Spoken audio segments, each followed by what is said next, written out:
Hello दोस्तों, क्या आप जानते हैं कि अकाउंटिंग में सबसे इंपॉर्टेंट पार्ट क्या होता है। अकाउंटिंग में सबसे इंपॉर्टेंट जो पार्ट होता है वो होता है जर्नल एंट्री। बिकॉज अकाउंटिंग में जर्नल एंट्री से हम लोग अकाउंटिंग स्टार्ट करते हैं। हमारी अकाउंटिंग का जो पहला प्रोसेस है वो जर्नल एंट्री है। तो जर्नल एंट्री बहुत इंपॉर्टेंट है और इसके इंपॉर्टेंस के बारे में यहां तक कहा गया है कि journal entry is the backbone of accounting. Journal entry जो है अकाउंटिंग का बैकबोन है। और मैं प्रॉमिस करता हूं कि अगर आप ये वीडियो देखते हैं तो आपके अंदर जर्नल एंट्री का डर निकल जाएगा। राइट। बेसिकली जो जर्नल एंट्री करते समय जो हम लोग गलतियां करते हैं वो ये गलती करते हैं कि हम लोग जर्नल एंट्री जो बनाते हैं अकाउंटिंग में वो ट्रांजेक्शन्स के बेसिस पे हम लोग रूल्स वगैरह बनाने लगते हैं अपने माइंड में। राइट। और ट्रांजेक्शन की कोई लिमिट नहीं होती, इसलिए हम लोग अपने नए नए नए नए नए नए कई रूल्स बना लेते हैं और कंफ्यूज होने लगते हैं। जबकि आपको जो जर्नल एंट्री करनी है वो किसके बेसिस पे करनी है? रूल्स के बेसिस पे जर्नल एंट्री करनी है। तो आज मैं आप लोग के साथ rules of journal entry share करूंगा। राइट। नॉर्मली जो जर्नल एंट्रीज के जो रूल्स होते हैं उसके दो अप्रोचेज होते हैं। एक होता है ट्रेडिशनल अप्रोच और दूसरा होता है मॉडर्न अप्रोच। राइट। एक होता है ट्रेडिशनल अप्रोच एंड दूसरा होता है मॉडर्न अप्रोच। अगर आप ये लास्ट तक वीडियो देखते हैं तो आपके अंदर जर्नल एंट्रीज का जो डर है, जो मिस्टेक्स, जो गलतियां हम लोग करते हैं वो पूरी तरीके से निकल जाएगा। बस मैं जो स्टेप्स आपके साथ शेयर कर रहा हूं उस स्टेप्स को आपको फॉलो करना है। राइट। तो जर्नल एंट्री करने के दो अप्रोचेज होते हैं। एक होता है आपका ट्रेडिशनल अप्रोच और दूसरा होता है मॉडर्न अप्रोच। तो इस वीडियोस में आज जो हम सीखने वाले हैं वो ट्रेडिशनल अप्रोच के बारे में हम आपके साथ डिस्कस करने वाले हैं। एक पीडीएफ के थ्रू हम लोग जर्नल एंट्री सीखेंगे ट्रेडिशनल अप्रोच का। उस पीडीएफ को मैं डिस्क्रिप्शन बॉक्स में लिंक शेयर कर दूंगा, आप उसको डाउनलोड भी कर सकते हैं। तो चलिए स्टार्ट करते हैं ट्रेडिशनल अप्रोच से जर्नल एंट्री करना। तो आप स्क्रीन पे देख पा रहे हैं ये ट्रेडिशनल अप्रोच या रूल्स ऑफ जर्नल एंट्रीज यहां पे लिखे हुए हैं। राइट। आप चाहो तो इसको पॉज करके भी इस वीडियोस को आप नोट डाउन कर सकते हो, अदरवाइज ये पीडीएफ का लिंक जैसा मैंने बताया डिस्क्रिप्शन बॉक्स में आपके साथ शेयर कर दूंगा। तो दोस्तों आप देख पा रहे हैं स्क्रीन पे आपके सामने ट्रेडिशनल अप्रोच के रूल्स लिखे हुए हैं, जिसको आप पॉज करके भी नोट डाउन कर सकते हो। राइट। या तो फिर आपको डिस्क्रिप्शन बॉक्स में जैसा बताया मैं लिंक शेयर कर दूंगा, आप इस पीडीएफ को आप डाउनलोड कर लेना। राइट। तो आप देख पा रहे हो ट्रेडिशनल अप्रोच क्या बोलता है कि हमारे बिजनेसेस में जितने भी अकाउंट हैं, Ram, Shyam, Mohan, Sohan, Sita, Gita, land, building, plant and machinery, salary, rent, whatever जितने भी टाइप्स के अकाउंट्स हैं वो 3 टाइप्स में इन्होंने डिवाइड कर दिया है। The first one is the personal account and second one is the real account and third one is the nominal account. Right. 3 types के अकाउंट्स होते हैं, personal account, real account and nominal account. अगर मैं personal account की बात करूं तो personal account किससे रिलेटेड होता है? पर्सन से रिलेटेड होता है। किससे रिलेटेड होता है गाइस? पर्सन से रिलेटेड होता है। और पर्सन का नाम सुनते ही अपने को ऐसा लगता है जैसे राम, श्याम, मोहन, सोहन, जैसे हम आप सब। लेकिन अकाउंटिंग में पर्सन को 3 टाइप्स में डिवाइड किया गया है। First one is the natural persons, जैसा हम लोग डिसाइड करते हैं natural persons, artificial person and representative person. Right. Natural person, artificial person and representative person, 3 types के पर्सन होते हैं। नेचुरल पर्सन की अगर मैं बात करूं तो natural person relate means which is created by the nature or God, a person which is created by the nature or God। जैसे हम आप सब क्या है? नेचुरल पर्सन है। दूसरा जो आर्टिफिशियल पर्सन की अगर हम बात करें तो आर्टिफिशियल पर्सन मतलब a person which is created by any law. Right. जैसे कोई भी फॉर्म या बिजनेसेस जो फॉर्म होते हैं वो किसके थ्रू होते हैं? किसी न किसी एक्ट के थ्रू होते हैं। जैसे partnership form Indian partnership act 1932 के बेसिस पे फॉर्म होता है। कंपनी जो होता है कंपनी एक्ट के थ्रू फॉर्म होता है। तो ये सब क्या है? हमारे आर्टिफिशियल पर्सन। मतलब अगर मैं सिंपल वर्ड्स में बोलूं तो कोई भी फॉर्म या बिजनेसेस के जो नेम होते हैं वो आर्टिफिशियल पर्सन होते हैं। And the third one is the representative person. Representative person मतलब जो किसी पर्सन या हेड को रिप्रेजेंट करते हैं। जैसे आउटस्टैंडिंग सैलरी, ये सैलरी को रिप्रेजेंट कौन कर रहा है? आउटस्टैंडिंग कर रहा है। प्रीपेड रेंट, प्रीपेड रेंट क्या है? एक तरीके का रिप्रेजेंटेटिव पर्सन है, बिकॉज ये रेंट को, प्रीपेड किसको रिप्रेजेंट कर रहा है? रेंट को रिप्रेजेंट कर रहा है। तो किसी पर्सन या हेड को जो रिप्रेजेंट करता है that is called representative person.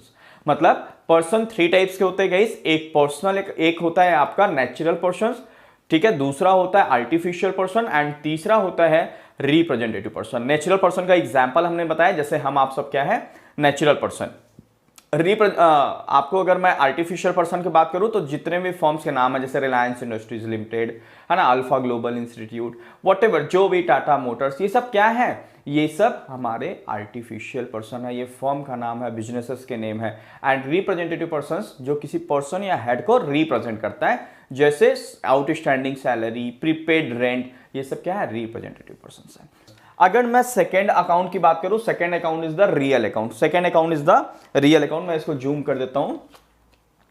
Second account is the real account, right. Real account किससे रिलेटेड होता है, गुड्स एंड असेट से रिलेटेड होता है। किससे रिलेटेड होता है, गुड्स एंड असेट। जैसा कि आपको पता है कि गुड्स किसको बोलते हैं, जिस चीज का अपन बिजनेस करते हैं दैट इज कॉल्ड गुड्स। अगर मैं ये कीबोर्ड का बिजनेस करता हूं तो ये कीबोर्ड हमारे बिजनेस का क्या है, गुड्स है, राइट। एंड असेट इज, जैसा हमने आपको बताया है, असेट्स का कॉन्सेप्ट आपको सिखाया है कि कोई भी ऐसा रिसोर्सेज जिससे हमें मोर देन 1 ईयर्स के इकोनॉमिक बेनिफिट होती है दैट इज कॉल्ड असेट। जैसे land, building, plant and machinery, ये क्या है, असेट्स है। तो हमारे बिजनेसेस में जो गुड्स एंड असेट्स होंगे वो कौन से अकाउंट के अंडर में आएंगे, रियल अकाउंट के अंडर में आएंगे। जैसे for example land, building, plant and machinery etcetera, ये सब क्या है, हमारे बिजनेसेस के रियल अकाउंट है। एंड थर्ड टाइप्स के जो अकाउंट होते हैं guys that is the nominal account. अगर मैं थर्ड की अगर बात करूं that is the nominal account. आप स्क्रीन पे देख पा रहे हैं, नॉमिनल अकाउंट किससे रिलेटेड होता है, expenses and losses and income and gains, right. Expenses and losses क्या होता है, already I told you. Expenses मतलब जिसका बेनिफिट हमें 1 ईयर से कम मिलता है, जैसे सैलरी हो गया, रेंट हो गया, इलेक्ट्रिसिटी बिल हो गया, ये हमारे बिजनेसेस के एक्सपेंसेस हैं, राइट। एंड इनकम क्या है, जिससे हम रेवेन्यू जनरेट करते हैं, राइट। जो भी रेवेन्यू जैसे सेल्स हो गया, कमीशन रिसीट हो गया, ये सब हमारे बिजनेसेस क्या है, इनकम है, जो किसके अंडर में आएंगे, हमारे ये नॉमिनल अकाउंट के अंडर में आएंगे, राइट। तो एक बार रिकैप कर लेते हैं फटाक से। Personal account relates to the person, ठीक है। दूसरा अकाउंट का जो टाइप है वो रियल अकाउंट है, जो गुड्स एंड असेट्स से रिलेटेड होता है। एंड तीसरा नॉमिनल अकाउंट, जो expenses and losses and income and gains से रिलेटेड होता है। क्लियर है। चलिए अब इनके रूल्स को देख लेते हैं, इनके रूल्स को हम लोग समझ लेते हैं, इनके रूल्स क्या क्या है। Okay guys, personal account, real and nominal account के तीनों रूल्स अलग अलग हैं। पर्सनल अकाउंट के रूल्स सीखेंगे, रियल्स के सीखेंगे एंड नॉमिनल अकाउंट के रूल्स को सीखेंगे। पर्सनल अकाउंट क्या बोलता है, debit the receiver and credit the giver. मतलब जो पर्सन हमारे बिजनेस से रिसीव कर रहा है, चाहे वो पैसा कर रहा हो या मनी इज वर्थ, पैसे से रिलेटेड कोई वैल्यू की कोई चीज रिसीव कर रहा है, उसे रिसीवर कहेंगे एंड उसको डेबिट करेंगे।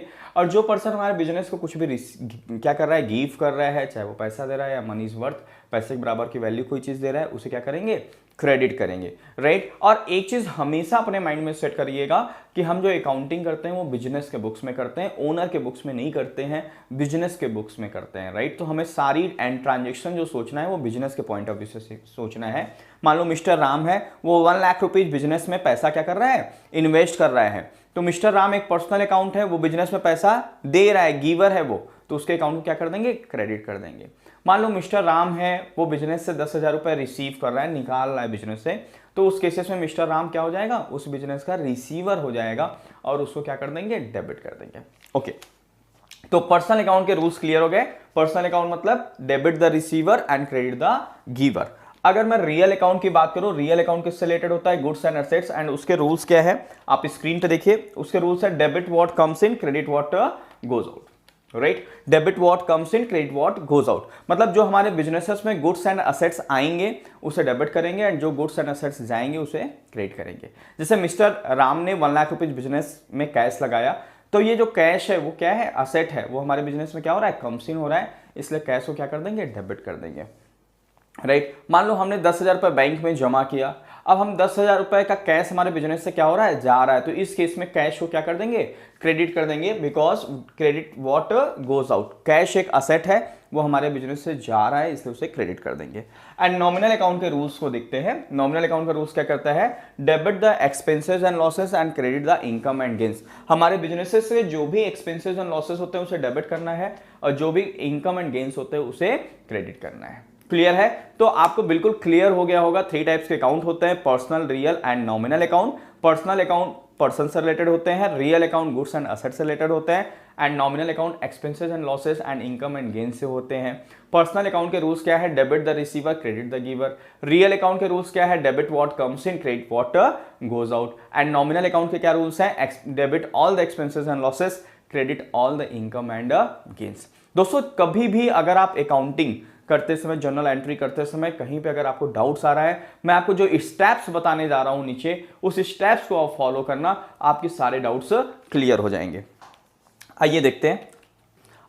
अब आपको ध्यान देने वाली बातें क्या है गाइस, कि अगर आप किसी भी जर्नल एंट्री में स्टक हो जाते हैं, फंस जाते हैं, आपको जो स्टेप्स बता रहा हूं उस स्टेप्स को फॉलो करिए, आपकी जर्नल एंट्री बिल्कुल क्लियर हो जाएगी। जैसा पहला स्टेप्स क्या है, मान लो एक क्वेश्चन है आपके सामने आया, on 1 April 20 business started by Ram with cash ₹1 lakh. Mister Ram ने 1 अप्रैल 2020 को 1 लाख रुपीज से बिजनेस स्टार्ट किया, राइट। तो जो सबसे पहला स्टेप्स है, स्टेप नंबर 1 हमने क्या लिखा है, identify the accounts involve in the transactions.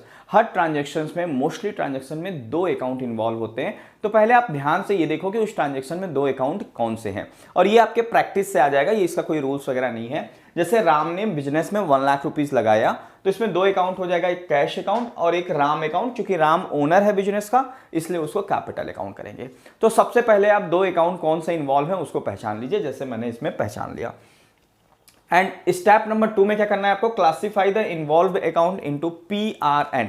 PRN मतलब आप जो अकाउंट्स इन्वॉल्व है, जैसे इस क्वेश्चन में एक राम अकाउंट इन्वॉल्व है और एक कैश अकाउंट इन्वॉल्व है, इसको क्लासिफाई करो, इसको पहचानो आप कि ये अकाउंट पर्सनल है या रियल है या नॉमिनल है। इन तीनों में से कोई एक जरूर होंगे।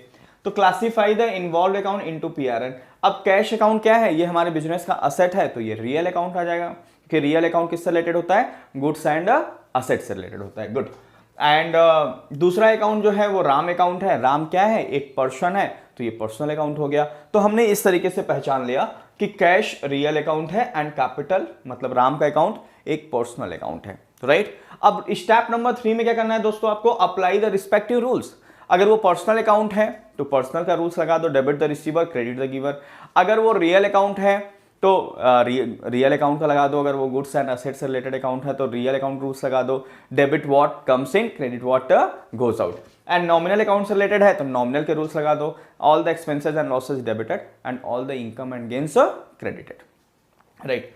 तो यहां पे देखो दोस्तों, कैश अकाउंट क्या है, एक रियल अकाउंट है। अब हम चेक करेंगे कि मिस्टर राम ने जो बिजनेस में 1 लाख रुपीज लगाया, तो बिजनेस में क्या हुआ, बिजनेस में कैश क्या हुआ, कम्स इन हुआ। तो कम्स इन हुआ तो क्या कर देंगे, उसको डेबिट कर देंगे कि debit what comes in, okay.